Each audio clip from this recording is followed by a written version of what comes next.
नमस्कार. मी डॉक्टर राहुल नाईक. मी एक मेंदूविकारतज्ञ आहे. आज आपण बोलणार आहोत स्ट्रोकबद्दल. तर स्ट्रोक ही एक जीवघेणी बिमारी आहे आणि तिचे प्रमाण आजकालच्या जगामध्ये खूप जास्त वाढले आहे. तर त्याबद्दल जाणून घेणे आपल्या सर्वांसाठी खूप अतिशय आवश्यक आहे.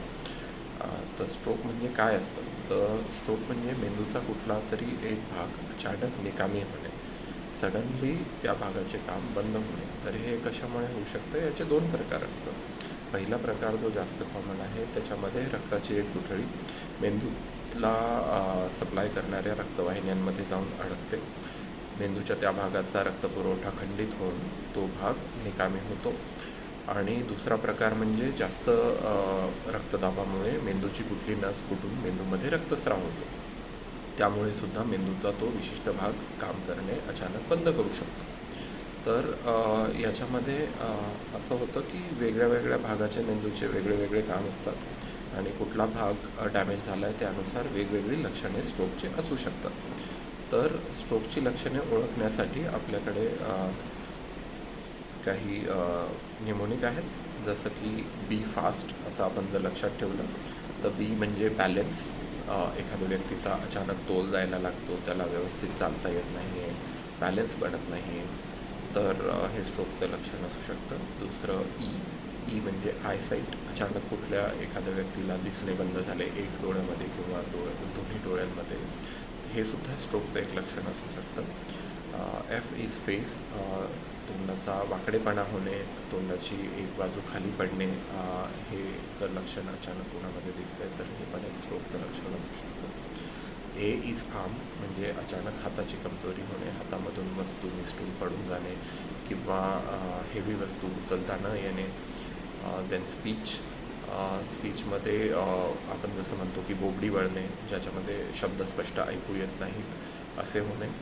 आणि लास्ट टी म्हणजे टाईम. कारण टाईम अतिशय महत्त्वाचा असतो. जेव्हा कधी आपल्याला ही स्ट्रोकची लक्षणे दिसतात आणि आपल्याला शंका वाटते की हे स्ट्रोक असू शकतं आणि पेशंटच्या मेंदूला इजा व्हायला सुरू झालेली आहे, तर यामध्ये दर सेकंदाला कितीतरी लाख मेंदूचे जे सेल्स आहेत, न्यूरॉन्स आहेत, ते नष्ट पावत असतात. तर त्यामुळे टाईम खूप क्रुशियल असतो या आजारामध्ये.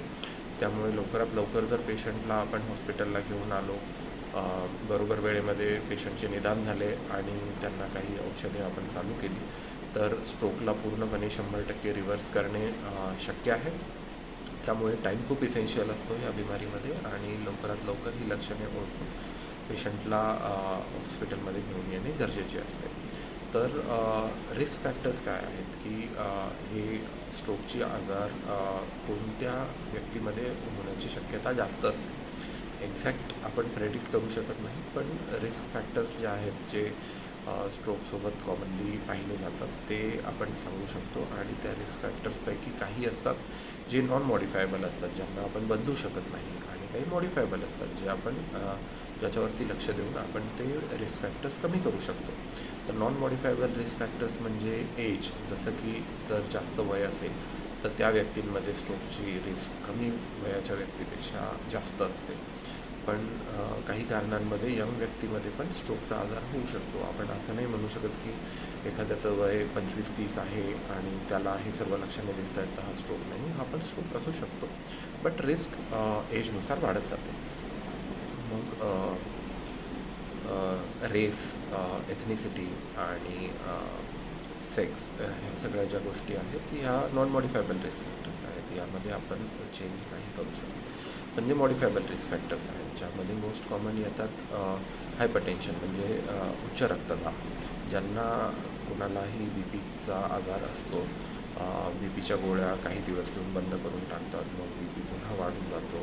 या व्यक्तींमध्ये बी पी स्ट्रोकची जी रिस्क असते ती जास्त असते. आणि त्याचप्रमाणे ज्यांना शुगरचा आजार आहे, डायबिटीजचा आजार आहे, ज्यांच्यामध्ये शुगर कंट्रोलमध्ये नसते आणि जे डाएट रेस्ट्रिक्शन फॉलो करत नाहीत, या व्यक्तींमध्ये पण स्ट्रोकची रिस्क खूप जास्त प्रमाणात वाढून जाते. तर त्यानंतर दुसरं म्हणाल तर आहारामध्ये जे कोलेस्ट्रॉलयुक्त खाणं असतं, तेलकट खाणं असतं, मसालेदार खाणं असतं, या गोष्टींमुळे पण स्ट्रोकची रिस्क वाढते. शरीरात कोलेस्ट्रॉल जसं वाढेल तसं ज्या रक्तवाहिन्या आहेत मेंदूला सप्लाय करणाऱ्या त्यांना त्यांची थिकनेस वाढून जाते आणि तर ब्लॉक होण्याची शक्यता जास्त होऊन जाते. तर कोलेस्ट्रॉलला कंट्रोल करणं, त्याबरोबर वजन कंट्रोल करणं, जे ओबेसिटी आहे तर वजनाला नियंत्रणमध्ये ठेवणं पण गरजेचं आहे. आणि लाईफस्टाईल जी असते, काही जणांचं बैठं काम असतं तर त्यांच्यामध्ये एक्सरसाइज करणं, डेली काही ना काही एक्सरसाइज करणं, एक शरीराला चालतं फिरतं ठेवणं हे गरजेचं असतं. कारण सेडेंटरी लाईफस्टाईल ही पण एक रिस्क आहे. आणि ओबेसिटीसोबतच काही लोकांना रात्रीचे खराटे यायला लागतात, ज्यांची श्वास घेण्याची क्षमता बरोबर राहत नाही. रात्रीच्या वेळेला अचानक थोड्या वेळासाठी श्वास बंद पडतो, ज्याला आपण स्लीप ॲपनिया असं म्हणतो, जे की ओबेसिटीसोबत खूप जास्त त्याचं लिंक्ड असतं. हे पण एक नवीन रिस्क फॅक्टर्स सापडलेलं आहे, ज्याने की स्ट्रोकचे रिस्क वाढते. तर आपण काय करू शकतो, ह्या रिस्क फॅक्टर्सला आपण कंट्रोलमध्ये आणून स्ट्रोक होण्याची शक्यता कशी कमी करू शकतो हे जाणणं अतिशय महत्त्वाचं आहे.